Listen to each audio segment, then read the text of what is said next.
రాచమల్లు శివప్రసాద్ రెడ్డి గారు ఆ పార్టీ యొక్క రాష్ట్ర అధికార ప్రతినిధి. కొన్ని చేరికల సమయంలో మన ఏరియాలో కొన్ని మాటలు మాట్లాడినాడు ఆయన. తెలుగుదేశం పార్టీ వెంటిలేటర్ మీద ఉంది, ఆ వైర్ పీకిస్తే ఆగిపోతుంది అని ఒక మాట.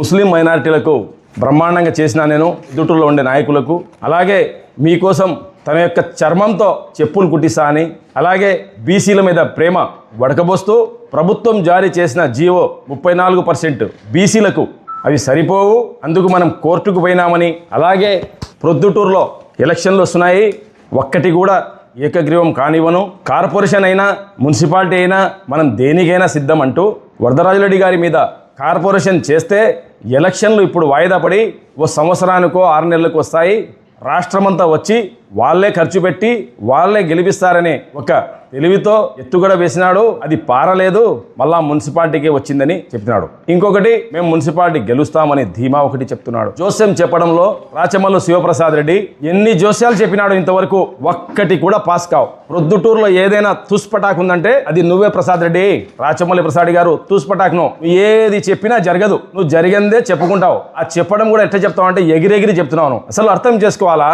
మన వీధిలో వచ్చి మనం వేసిన రోడ్డు మీద నిలబడి ఆ రోడ్డు మేము వేసిన అంటావు. పూర్తి మీ 5 ఏళ్ల పాలనలో మీ యొక్క కౌన్సిల్ 5 ఏళ్ల పూర్తి మీ యొక్క సమయంలో మన ఏరియాలో ఏం రోడ్లు వేసినారు మీరు? మేమున్నప్పుడు వేసుకున్న రోడ్డు తప్ప కొత్తగా ఒక్క రోడ్డు వేలాను. నువ్వు మళ్ళా మాట్లాడుతున్నావు. ముఖ్యంగా ముస్లిం మైనారిటీ గురించి మాట్లాడేటప్పుడు నోరు అదుపులో పెట్టుకుని తెలివితో జాగ్రత్తగా అన్ని కరెక్ట్ గా మాట్లాడాలా. ఏం చేసినావు? ప్రొద్దుటూరులో ఒక మార్కెట్ ఉంటే దాంట్లో చెప్పా పెట్టకుండా అందరినీ పోలీసులను పెట్టి బలవంతంగా లాక్కెళ్ళి మార్కెట్ ఖాళీ చేసినావు. నీ యొక్క సొంత ఆదాయం కోసము కొత్త మార్కెట్ కట్టి అరుగులు అమ్ముకున్న చరిత్ర నీది. దొంగను, దోపిడిదారివిను. నువ్వు మాట్లాడతావు ముస్లింలకు మేలు చేసినా అని. అలాగే నువ్వు నీ దగ్గర ఉండే నాయకులు వైస్ చైర్మన్ ఖాజా కావచ్చు, అప్పుడున్న గౌస్ కౌన్సిలర్ కావచ్చు, వాళ్ళిద్దరి మధ్య కొట్లాటలు పెట్టి వాళ్ళిద్దరికి కేసులు ఇరికిచ్చిన ఘనత నీది. అలాగే మున్సిపాలిటీలో వైస్ చైర్మన్ ఖాజాకు ఇర్ఫాన్ బాషా కౌన్సిలర్ కు ఇద్దరుకు కొట్లాట పెట్టిన కూర్చొని ఆడ చేసినారు మీరు. అలాగే ఎవరైనా గానీ ఆ రోజు మా అన్న వైసీపీలో చేరేటప్పుడు ఎన్ని మాటలు చెప్పినావును,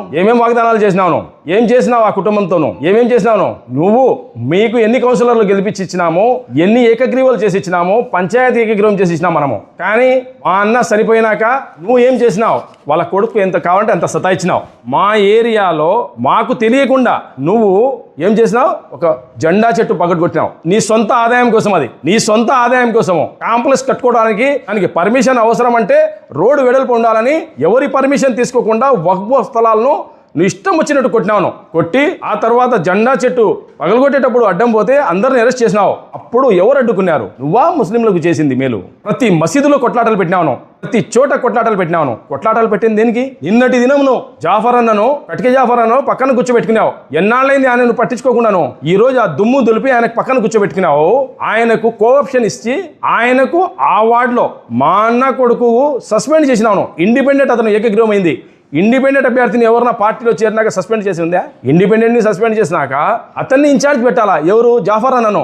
జాఫర్ అన్న పెట్టినావను. ఎవరో ఇల్లు యాడుండే తెలియని వేరే వ్యక్తిని తీసుకుని వచ్చి నువ్వు ఆయన్ను అవమానపరిచినావు, ఆయనకి ఇన్ఛార్జ్ పెట్టినావు. నువ్వు ముస్లింలకు మేలు చేసినావు అంటావు. మునీర్ని ఇష్టం వచ్చినట్టు సతాయించినావు. ప్రెస్ మీట్లు పెట్టి ఆఫీసర్లను పంపించి సతాయించినావు. మళ్ళా కేసులు ఎవరి మీద పెట్టలే అంటావు. నా మీద ఎన్ని కేసులు పెట్టినావు? ఒక్కటి.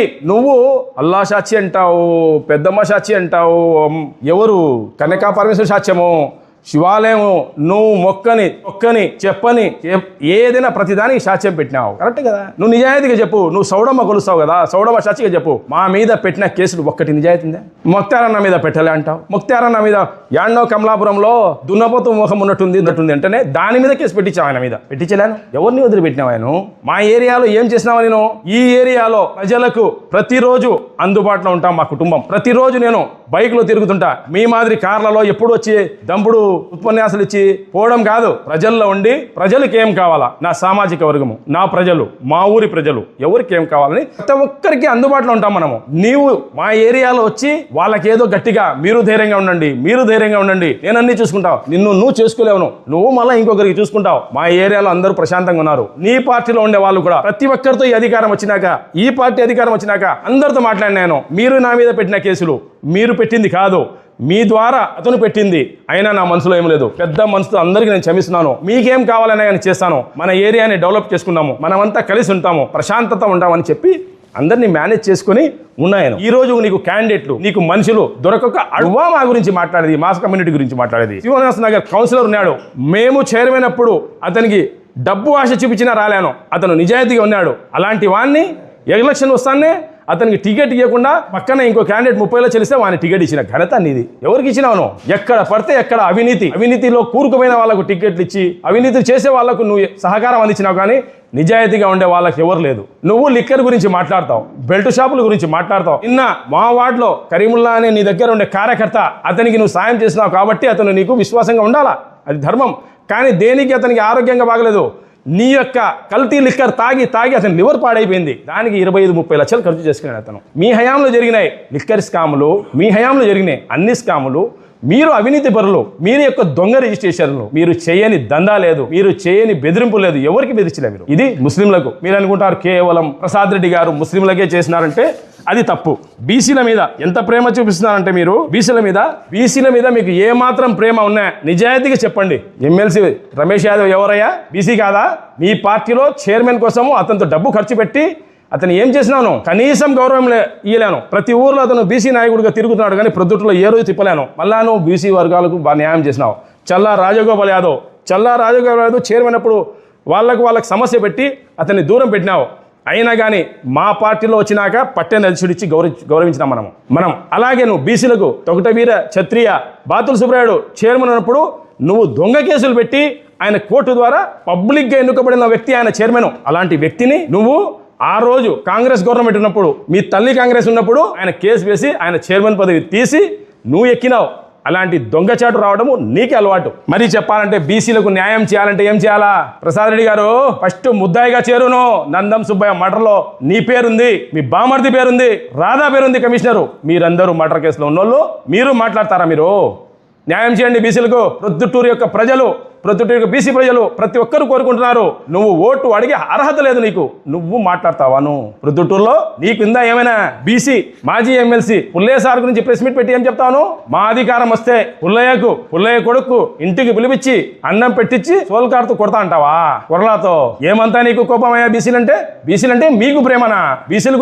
మీరు బీసీల గురించి మాట్లాడేవారా? సరే, ఎస్సీల గురించి చెప్పుకుందామంటే 40 ఏళ్ల నుంచి ప్రొద్దుటూరులో వాజ్పేయి నగర్ ఉన్నింది. వాజ్పేయి నగర్ ఇప్పుడు ఉందా? మ్యాప్ లో చూపించబడి ఎవరైనా ఉంటే ఆ కాలనీ ఖాళీ చేసినావు. లాలూచిపడి స్థలం ఓనర్ అని చెప్పి కోర్టు ద్వారా తీసుకుని వచ్చి ఆర్డీఓను పెట్టి నువ్వు స్వయంగా ఎమ్మెల్యే ఉండి ప్రజలకు రక్షించాల్సిన వ్యక్తి పోయి వాళ్లకు అండగా నిలబడాల్సింది పోయి వాళ్ళకి ఖాళీ చేయించి వాళ్ళకు మాట ఇచ్చి ఆడ జగనన్న కాలనీలో ఇల్లు కట్టించి 2.5 లక్షల డబ్బు ఇస్తానని చెప్పి ఒక ఇల్లు కట్టించలే. మీ ఓటు మా ఓట్లు అవసరం లేదేమో ఎమ్మెల్యే అంటే వెంట్రుకతో సమానం ఓట్లు ఉన్నాను. ఇప్పటి ఆ క్లిప్పులు ఉన్నాయి. నువ్వు ఎవరికి మేలు చేసినావు? ఏ సామాజిక వర్గానికి చేసినావు? నువ్వు మాట్లాడతావు మళ్ళా సిగ్గు లేకుండా. మనిషి నన్ను అలాగేను నీ సొంత సామాజిక వర్గం చెప్పు. రెడ్డి సామాజిక వర్గాన్ని ఎవరిని ఏం సతాయించలేను? రమణారెడ్డి సార్ని నువ్వు సతాయించినట్టు ఎవరు సతాయించలే. ఆయన్ను ఉపయోగించుకున్నట్టు నువ్వు ఎవరు ఉపయోగించుకోలే. ఎలక్షన్లు వస్తే ఆయనకు సర్పంచ్ పదవి అని మాట ఇచ్చినాక ఎలక్షన్ వచ్చినాక శివచంద్రారెడ్డి నిలబడితే నువ్వు రమణారెడ్డి సార్ని ఒంటరిగా వదిలిపెట్టినావు. ఆఖరుకు ఆయన శ్వాస తీసుకుంటూ హాస్పిటల్ నుంచి చెప్పుకోవాల్సి వచ్చింది ఓటు వేయండి నాకు. అలాంటి దుస్థితి ఇచ్చిన ఘనత నీది. నువ్వు మాట్లాడతావా? రాజేశ్వర రెడ్డి ఎస్ఆర్ఐటి కాలేజ్ కాడ రోడ్ పగలగొట్టి కచ్చ సాధింపు చర్యలు చేసినావు. చేయలేదాను? పబ్లిక్ ఫ్లాట్లను కబ్జా చేసి దొంగ రిజిస్టర్ చేసిన వాళ్ళకు సపోర్ట్ చేసి కలవరి టెంపుల్ కోసం నువ్వు అన్ని మీటింగ్ పెడతావు. అంత దరిద్రమైన చరిత్ర నీది. నువ్వు మళ్ళా మాట్లాడతావు ప్రొద్దుటూరు ప్రజల గురించి, సంక్షేమం గురించి, ప్రజల బాగోగుల గురించి. చేయలేను? జయలింగారెడ్డికి నీ ఇష్టం వచ్చినట్టు సతాయించినావు. మీ కౌన్సిలర్ గా ఉన్నాడు అతనికి ఎంత సతాయించాలో అతను డబ్బు పెట్టుకుని సతాయించినావు. నీ సతాయింపులకు తట్టుకోలేక ఆయన పార్టీ మారాల్సి వచ్చింది. నువ్వా మాకు చెప్పేది నీతులు? గంజాయి నీ హయాంలో గంజాయి బ్యాచ్ ఎక్కువైపోయి ఎక్కడ చూసినా కొట్టాటలు. ఇప్పుడు తగ్గుతున్నాయంటే దాని మీద పోలీసులు ఉక్కుపాదం అయితే ఇంకా దాంట్లో ఇంకా చేసేది చాలా ఉంది. ఎందుకంటే అలవాటు పడినారు, అవి రోగి అయిపోయినారు. అలాంటి నువ్వా ఏం పోరాటాలు చేసినావా? నీది పోరాటం కాదు, అధికారం కోసం ఆరాటం. ఏదో వస్తుంది ప్రభుత్వము, నేను మినిస్టర్ అవుతాను కాదు. నిన్ను మొట్టమొదటి వ్యక్తిని నేను చెప్పినా, నిన్ను ఓడిస్తాం. నువ్వు ఎక్కడి నుంచి వచ్చినావో అక్కడికి తీసుకొస్తాం. కౌన్సిలర్ స్థాయికి తీసుకొచ్చినాం. నీకు గుర్తు పెట్టుకో. తెచ్చినా మనము ఇప్పుడున్నావా? ఒక దిక్కు మా పార్టీ వెంటిలేటర్ మీద ఉందంటాడు, ఇంకొకటి వచ్చేసి కష్టకాలంలో ఈ క్లిష్ట పరిస్థితిలో 11 సీట్లు వచ్చిన మాకు మీరు చేరడం అనేది ఒకటి చెప్తే నువ్వు మళ్ళీ చెప్తావు మాకు అధికారం లేదు, మాకు కౌన్సిలర్లు లేరు, మాకు చైర్మన్ లేరు, మాకు ఎంపీటీసీ లేరు, ఎవరు లేరు, మేము ఖాళీగా ఉన్నామని బ్రహ్మాండంగా జరుగుతాయి. బ్రహ్మాండమైన మెజార్టీతో గెలుస్తాం. మేము మున్సిపల్ వార్డులు గెలుస్తాము, చైర్మన్ గెలుస్తాము. నీ మాదిరి నన్ను నామినేషన్ వేయకుండా చేసిన ఘనత నీది. నువ్వు ఎలక్షన్లు ఎట్ట జరిపించాలా ఏమి అనేది మేము భయపడతాం. ఎలక్షన్లకు అర్థమైందా? నిన్ను ఓడించినాం, నీ గోరి కట్టించినాము. నువ్వేమనుకుంటున్నావో పోరాటం అంటే ఏంది? నువ్వు మా పర్మిషన్ లేకుండా జెండా చెట్టు పాల్గొట్టుకుంటే మనం తెగించి కూర్చున్నావాడ. ఆ రోజు సాధించినాం పోరాటము. నీ మెడ వంచినాము, నీ ప్రభుత్వం మెడ వంచినాము, మళ్ళా కట్టుకున్నట్టు చేసినాము. పక్కన ఒకటి గుడి పొగడుకున్నావు అట్నే. నువ్వు ఆ పోరాటం, నీది ఆరాటం, మాది పోరాటం. వచ్చినా మనము ఫ్లాట్ల వాళ్ళు డబ్బులు రూపాయి కూడబెట్టుకుని వాళ్ళు ఫ్లాట్లు కొంటే ఆ ఫ్లాట్లకు దొంగ రిజిస్ట్రేషన్లు చేయించి నువ్వు ఎస్సీల ద్వారా కలవరి టెంపుల్కి అమ్మి 3 కోట్లు తీసుకునే దరిద్రమైన ఘనత నీది. నువ్వా మాకు చెప్పేది? వాళ్ళ ఫ్లాట్లు వచ్చేటట్టు చేసిన కేసులు పెట్టించుకుని పోరాడిన ఘనత మాది. మేము పోరాడినాం, నువ్వు కాదు. నీ యొక్క దొంగ రిజిస్ట్రేషన్లు, నీ యొక్క దొంగ బుద్ధి, ప్రతి చోట రూపాయి లేనిది కదలదు. నువ్వు నాలే నీలే ఏంలే అందరికీ అధికారులను బెదిరిస్తావు, అన్ని చేస్తావు. నీ తరపు నుంచి అధికారులు సస్పెండ్ అవుతున్నారు, నుంచి ప్రతి ఒక్కరు బాధపడుతున్నారు. మా కమ్యూనిటీలో ఉండే వాళ్లకు, నీ పార్టీలో ఉండే వాళ్ళకు రౌడీ షీట్స్ ఓపెన్ చేసినావు నువ్వు కౌన్సిలర్లకు. అలాంటి నీచపు బుద్ధి నీది. నువ్వు మాట్లాడతావా ప్రొద్దుటూరులో ఈ ప్రజల గురించి, వీళ్ళ బాధల గురించి? ఒక్క రూపాయి ఆశించకుండా పార్టీ కోసం పనిచేస్తున్నాము. నువ్వు మైనార్టీలకు ఒక్క పదవి ఇచ్చినావా? చూపించు. ఈ హయాంలో ఒక్కటి ఇచ్చినావను, ఈనాను నువ్వు మాట్లాడతావు. మా హయాంలో చూడు, ముక్తారన్నకు కార్పొరేషన్ చైర్మన్ ఇచ్చింది పార్టీ మాది.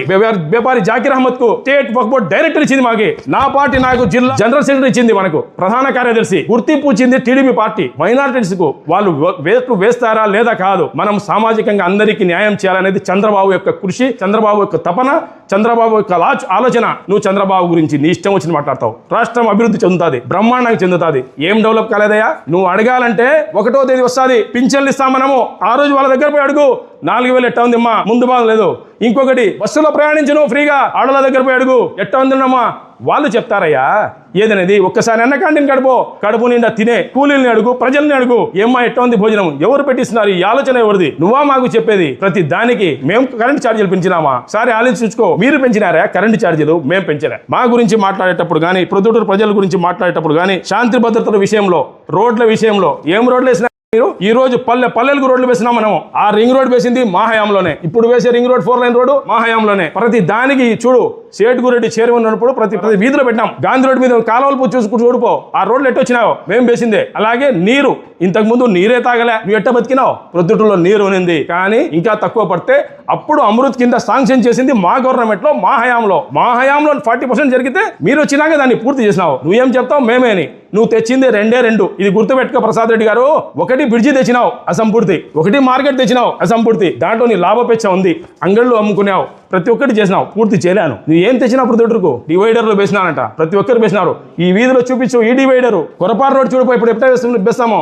మైత్కు రోడ్లో ఏం వేసినావు? నువ్వు లైట్లు వేసినావు, ఒక దిక్కు ప్లాట్ఫామ్ వేసినా, ఇంకోటికి పెట్టలేను. ఏం చేసినావు? ఊరికే చెప్తే కాదు. హౌసింగ్, ఒక్కసారి హౌసింగ్ అవినీతి గురించి చెప్పాలంటే నాకు ఒక రోజు పూర్తిగా కావాలా. తీసుకొని పోయి కెమెరాలు తీసుకొని పోయి, విలేకరులు తీసుకొని పోయి, పాత్రికేయుల ముందర పెడతా, నీ యొక్క బండారం బయట పెడతా. జాగ్రత్త. పార్టీలో చేర్పించుకునేది ప్రతి ఒక్కరు చేరుతారు, నో ప్రాబ్లం. ఈ వార్డులలో, ఈ ఏరియాలలో అందుబాటులో ఎప్పుడు ఉండే వ్యక్తులు మనము. ఎమ్మెల్యే ఎలక్షన్ వస్తే పార్టీకి 75%, క్యాండిడేట్ కి 20% చూస్తారు. కానీ కౌన్సిలర్ వచ్చే వాళ్ళకి 75% క్యాండిడేట్ చూస్తారు. మనకి అందుబాటులో ఉంటారా లేదా? 25% పార్టీకి చూస్తారు. ఎందుకు? మాకు అందుబాటులో ఉండేవాడు, ప్రతినిత్యం మనకు అందుబాటులో ఉండేవాడు కావాలని కోరుకుంటారు. ఆ విధంగా మా ఏరియాలో కంటిన్యూ గెలుస్తూ వచ్చినాం మనము. ఏ రోజు మనకు మన ఏరియాలో చూపించును? ఎందుకు? మనం నిత్యం అందుబాటులో ఉంటాం. మీ మాదిరి కాదు, అవసరానికి వాడుకొని వాళ్ళకేదో ఉసుగొలిపేది లేదు. నువ్వు ఎంత ఉసుగొలిపినా ఏమి జరగదు. ఈ ఎలక్షన్ బ్రహ్మాండ జరుగుతుంది, నిజాయితీ జరుగుతుంది. నువ్వు ఊహించిన రీతిలో ఓడిపోతున్నావు.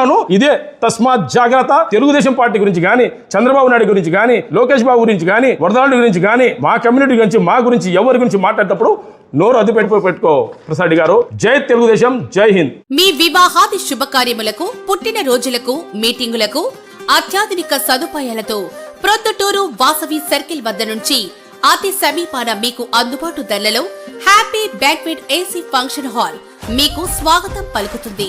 మా ఫంక్షన్ హాల్ నందు వంట సామాగ్రి మరియు విశాలమైన కార్ పార్కింగ్, అతి తక్కువ మెయింటెనెన్స్ ఖర్చుతో ఏ ఫంక్షన్ అయినా మా happy banquet AC function hall నందు జరుపుకొని ఆనందాన్ని పొందండి. బుకింగ్ కొరకు సంప్రదించండి. మా సెల్ నంబర్ 9100600238 7799 000211.